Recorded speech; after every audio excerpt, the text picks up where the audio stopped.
Emizikli onalar uchun 5 ta qattiq yo'q. Keling, emizikli ona nimalarga ruxsat bor, nimalarga esa yo'qligini aniqlab olaylik. Bu yerda afsonalar haqiqatdan ko'ra ancha ko'p.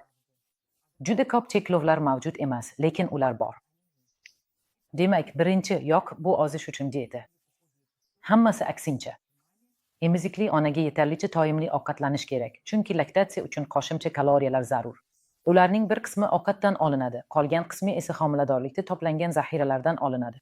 Shuning uchun emizikli onalar sog'lom va xilma-xil ovqatlanish orqali tezroq formaga qaytishadi. Ikkinchi yo'q bu kontrast moddalar qo'llaniladigan tibbiy skanerlashlar, MIRT, KIT va PET. Agar tadqiqot o'tkazish zarur bo'lsa, keyingi 12-24 soat davomida emizishdan tiyilish kerak.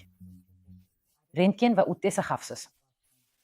Uchinchi, apparatli kosmetologiya, yuz va bosh terisi uchun mezoterapiya, foto va lazer epilyatsiya. Bu muolajalar laktatsiya davrida mumkin emas, chunki ularning ta'siri bu davrda o'rganilmagan va natijasi oldindan aytib bo'lmaydi. To'rtinchi yo'q spirtli kompresslar va laktozsiz hamda mastitni davolash uchun boshqa xalqona usullar.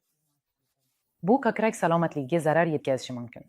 Yaxshisi, darhol mutaxassislarga murojaat qiling. Va beshinchi, ko'krakni bo'glab qo'yish orqali sutdan chiqarish. Bu eskirgan usul bo'lib, xavfli va mastitga olib kelishi mumkin. Laktatsiyani to'xtatish uchun boshqa xavfsiz usullar mavjud. Yana bir muhim narsa, kuchli alkogol va chekish. Bu emizikli ona uchun aniq yo'q. Soq bo'ling va ko'krak suti bilan bemalol oziqlantiring.